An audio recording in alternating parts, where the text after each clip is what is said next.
welcome everyone. You are watching and perhaps listening to Calling the Audible, the Division 3 podcast. If you've been watching all night, of course, you've been building up to the main event, of course, which is Calling the Audible. The flagship show? The flagship of Flag Show? Flagship show? There's a lot of flag in there.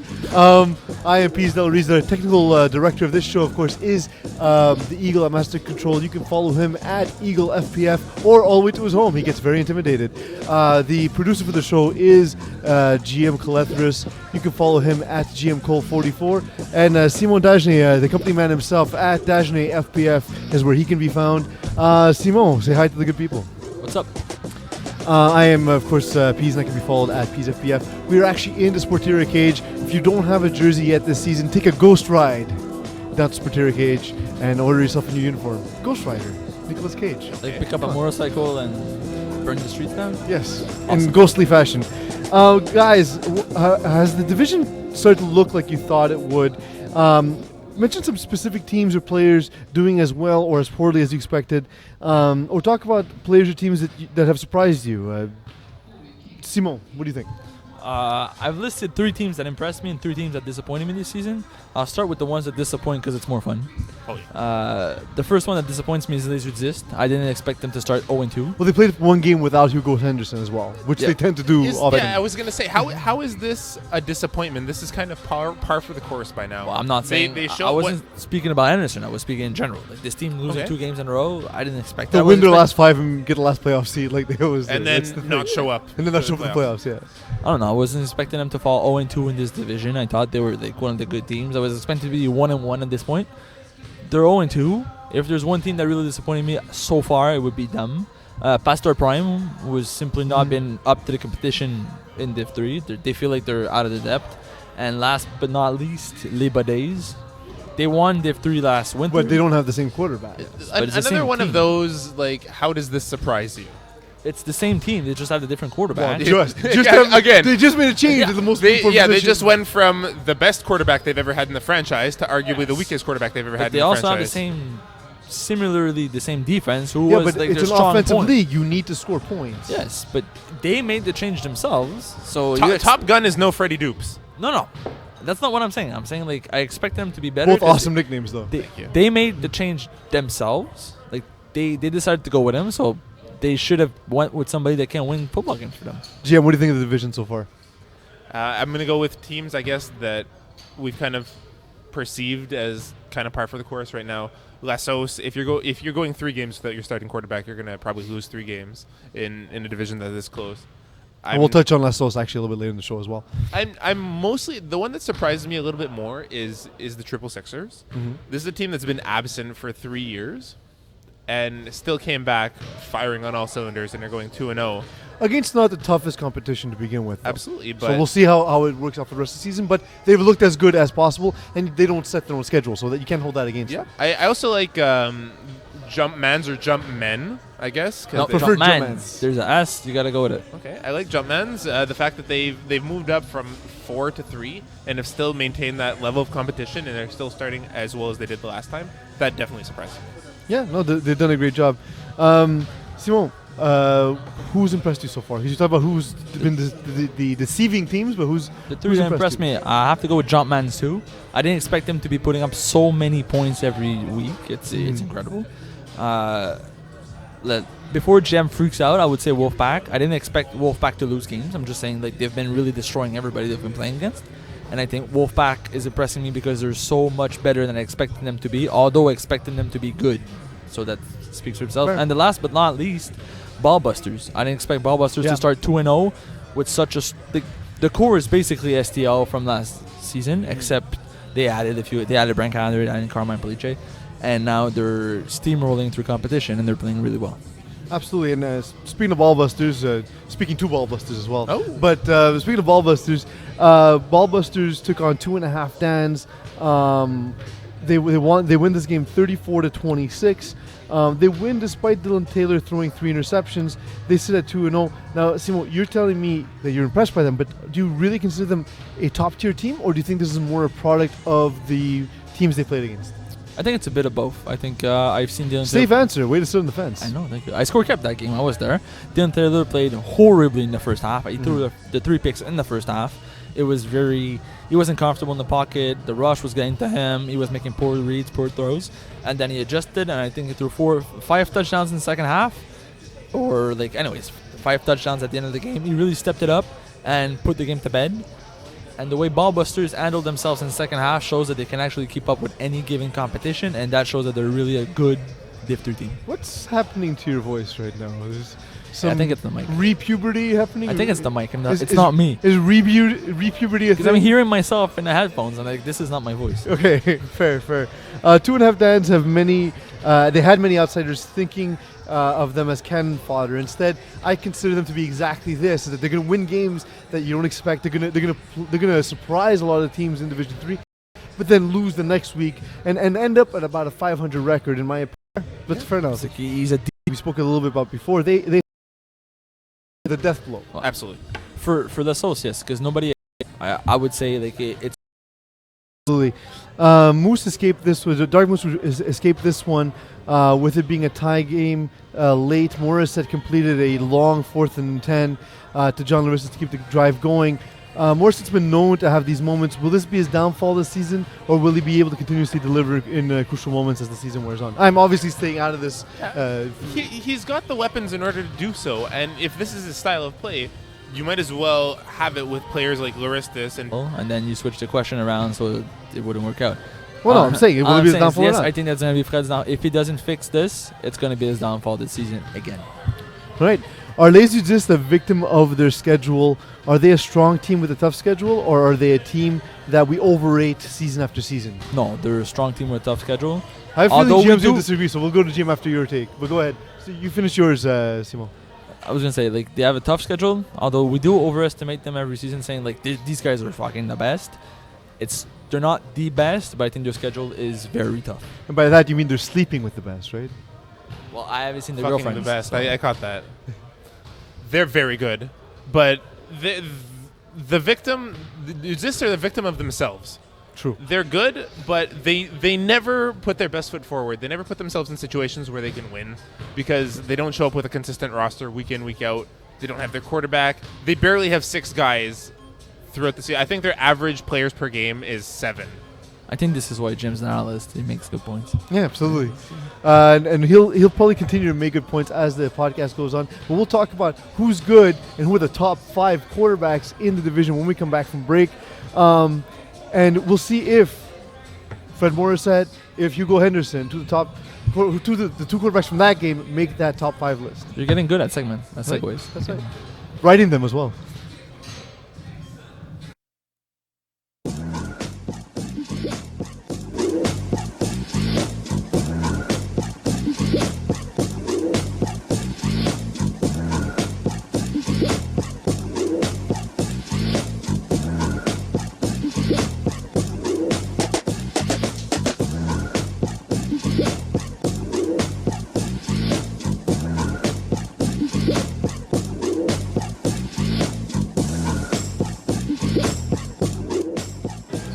I remember when the Division 5 podcast was called The Audible, and I hosted it with Brent Callender, and then my segue to every break was me yelling, "Break!" because he would just continuously talk, and there was no space to actually end the segment. So I'm happy you guys give me the room to end that segment. True indeed. So now we have 2 storytellers. This is getting I know, seriously. I've been around too long, that's for sure. So the top 5 quarterbacks in Division 3, this is one of these things. First of all, I want to start by saying I think this is stupid. I don't like ranking top 5, top 10. I don't. So your own idea is stupid. Absolutely. In the end, the game is very dynamic. It comes down to bounce one way or another. There's luck involved. There's injuries. There's health. There's so many components that come into one game that no one cares. But For the argument's sake, we're gonna go with it's important and QBs are the it's best. not important. It doesn't. I mean, first of all, you're clearly not on this list, Simo. So I'm sure you know this. I'm hoping you're gonna put yourself in the top 5 quarterbacks. But honestly, I just find that a lot of it's gonna come down to you're gonna say a bunch of meat-headed football stuff, and then I'm gonna try to counter with actual analysis. We'll see how that goes. Yes. So let's start with your number 5 quarterback. We won't repeat guys either. Like if I have someone in my top 5, I'll say where I have them as Okay. well. So Alright. so you start with your top 5, and I'll say if he's on my list or That what. kind of sounds smart. Right? Sounds like we planned this. Sounds a bit like we planned it. So number 5, I decided to go with somebody that might not make everybody's list. Your opinion is wrong. Sorry, go ahead. Just practicing, I went getting with- ready. I went with Dylan Taylor at number 5. He's been improving a lot in the past few seasons. I remember Dylan Taylor playing with Ballbusters a few winter past, where he wasn't really a threat when you play against Ballbusters. Like the core was good, but Dylan Taylor was very shaky. And now I've seen them. Well, I've played them. I've seen them play in week 2, and Dylan Taylor is probably the best part of their offense now. So what you're saying is he gets the elementary school participation award. He was involved, so he gets a little ribbon because he got better. Oh yes, he's number 5. So is he? But top 5 means that in this division there are Yes, 19 I meant it worst as he's a quarterbacks. top 5 and he's at the 5th. So like he's obviously not the best, but he should be mentioned amongst them. So yes, he gets that word award. Participation. Thank you, Jim. Award. And Jim gets but the he also, he's pronunciation also award. 5th. I mean, looking at him, the one thing I did an analysis of most of the quarterbacks in the division. Dylan Taylor, I did look at it, and I did notice an improvement. For his career, he throws one touchdown, one interception for every 2.2 touchdowns, which is a fairly low ratio. Yeah. But it's been getting much better. It's to the point where it's 1 to 3 at this point, which is pretty standard in Division 3. But the thing with Taylor is when he starts games, sometimes he's off. Like last week, he was really off. But when he's on, that guy can make some passes that are unbelievable, and he looks like a really, really good QB when he's on. But sometimes it takes him way too much time to turn that switch on, that he kind of loses the game before it really starts for him. That's fair. I'm gonna go with my 5th. My 5th is game changers quarterback Anton Sakis. He's been my boy since he started in the league. People don't realize for the type of game he plays, he doesn't turn the ball over that much. He's thrown 200 touchdowns exactly, 248 interceptions so far. He's already won a championship. He already has a quarterback of the year. And his roster has been getting worse every season as they move up, and they're still competitive in most games. So I know they started 0-2, but they're still scoring a lot of points. It's been more the defense that's letting them down. So in my opinion, I look at Anton Sakis, I see a guy who can make deep throws to the sidelines, throws the ball with a great deal of zip, can move around, can buy time, and has an underrated ability to score on converts. So for me, that's why Anton Sakis actually makes my top 5 list. He has that great from 7 to 15 yards down the field throw that a lot of QBs lack, that are not able to make that throw, but he makes them really well, and that what makes him stand out for me. Fair. We disagree on our number 5, but I think it's one way or another. Yeah. I did consider Dylan Taylor on my list. Obviously, I have the stats breakdown for him, and Sakis makes mine. Simon, who's your number 4? I will go with Sean McGrath. He didn't have a big enough sample size for me. See, the thing for me is you cannot deny his productivity. Someone took quantitative methods. Yeah. Well, is it just an outlier, or should we be going by the mean instead of the median? At this point, size matters, Jim, and it's just too small. Not just at this point. It always matters. But I don't know. His productivity in the past 2 weeks, it's something you cannot ignore, and it's not his first season neither. He's been good in the past seasons too. He needs more recognition than what he's been getting. Yeah, I don't hate it. He's been amazing. I want to see more of it. He has about 100 points in 2 weeks. Yeah, that's 2 weeks. Maybe he's just hot. Okay, it's been only 2 weeks, so we can only take it from 2 weeks. I understand, but a lot of these other guys were looking back in the past seasons. Are we gonna talk about this in week 7? You say, Salman, you were right. If it happens, like I've never said those words. If he keeps it up, whether it's true or not, I've never said those words.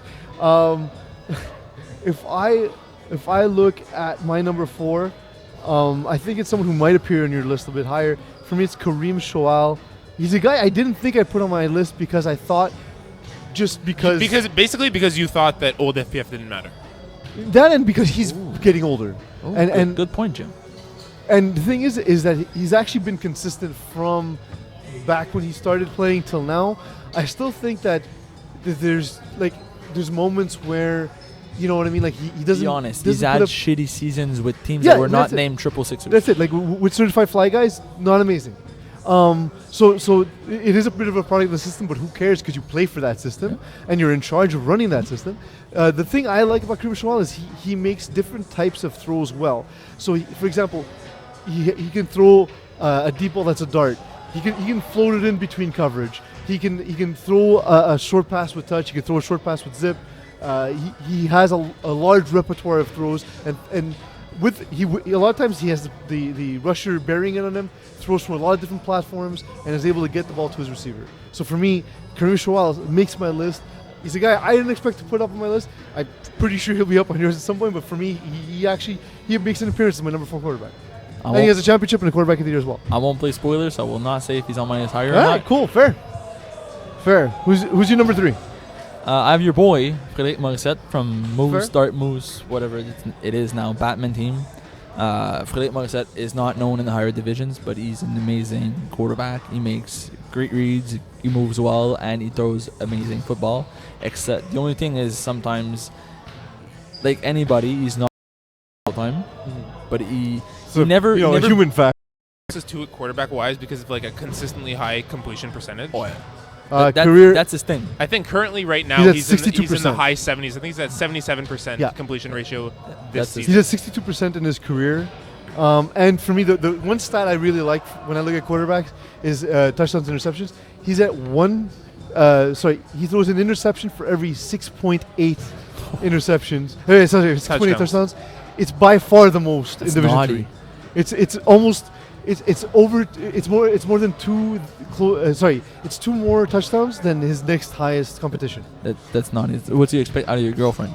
Kind of naughty. Absolutely. Fred actually makes my list.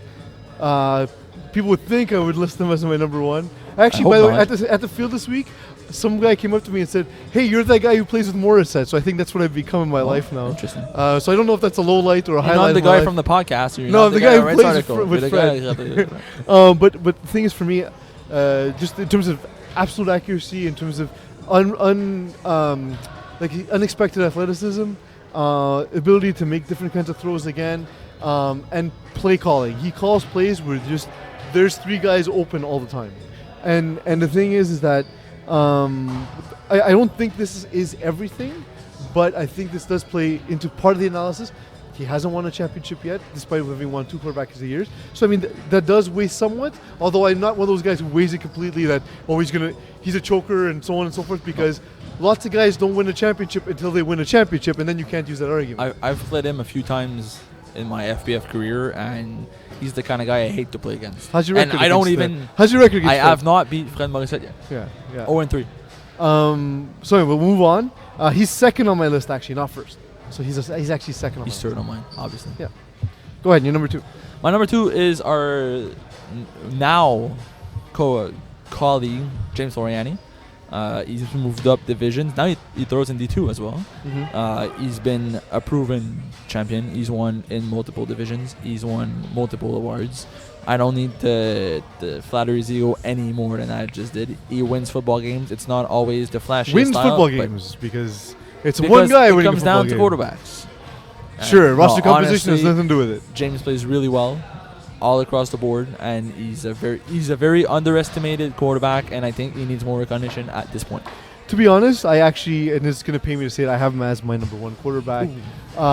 Just the ability to move, he has probably the quickest release in the division. So let's be clear. You hate his guts. I but hate his he's your guts. number 1. I hate his guts, absolutely. He's a terrible person. I think he has actual skeletons in his closet, most likely cat skeletons. But just the ability to make a lot of big plays all over the place, and again, his ability to buy time, and still have his eyes downfield and make plays. That's to me what sets him apart. He's going to be that first running quarterback to make his name in Division 1 and 2 at some point. Yeah. Your number 1. My number 1 is Pascal Moret. My from, number 2. So Wolfpack. we had a very similar list. I've scored cap of his game last week. This guy is something else. Hands down, it was not even close for me. Pascal Moret is number 1 in Div 3 right now. There's nobody even close to him. There's like him, and then there's everybody else. He makes throws down the field look like a breezer. He's definitely a breezer. De La Reezer. Absolutely. He's related to me. Honestly, The breezer. the way he played in week 2, because that's the only sample I have of him, but the way he played in week 2, he's a strong Div 2 quarterback who's now sitting in D3, and he's going to make a lot of defensive picks. And at the risk of sounding inappropriate, he has a nice ball. Nice ball. Absolutely. Let's. We're gonna forego the picks for this week because we really went in depth with a lot of it. But Simon, if you have three locks this week, who are they? 3 locks. Yeah. I don't know. Are we going with picks first, and then I can tell my All right. locks We'll afterwards? go. Okay. Why don't we do this?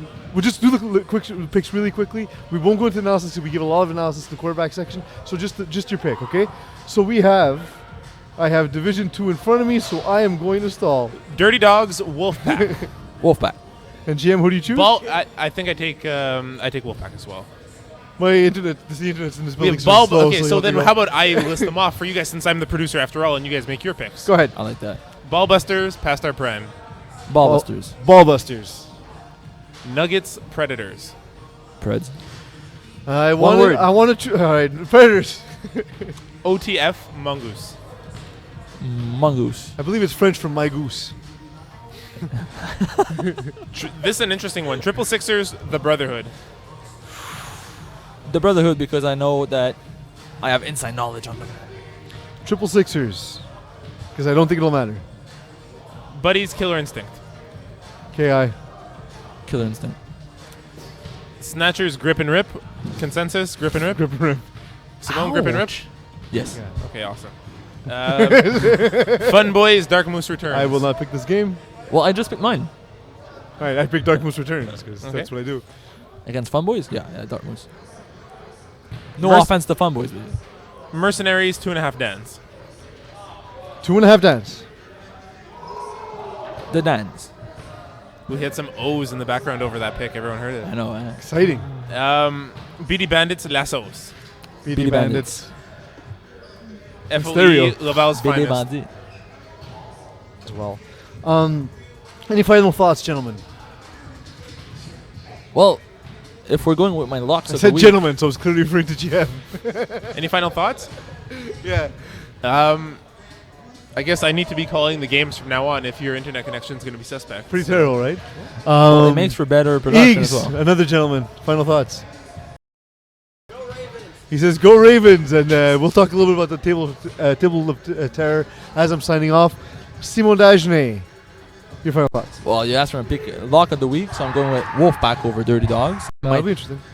My final thought, better at segue. Off of the Dan Levitard show, whereby we draw random names out of a box, and we then choose that team to compete in for that week of Flag Plus football. There's also some special cards in there. For example, you have the Montreal Canadiens. They need to win their next game, or the Golden State Warriors, or the Eagle. Eagle, thank you for all the work you've done tonight. I want to thank our live studio audience because, like shows that Nicolas Cage was not in, we are filmed, of course, before a live studio audience. GM Calethris, thank you for all the wonderful production work you've done so far.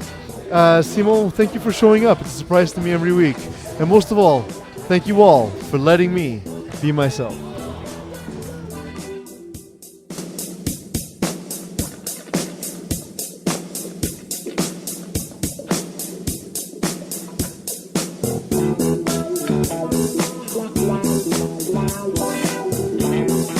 Wow.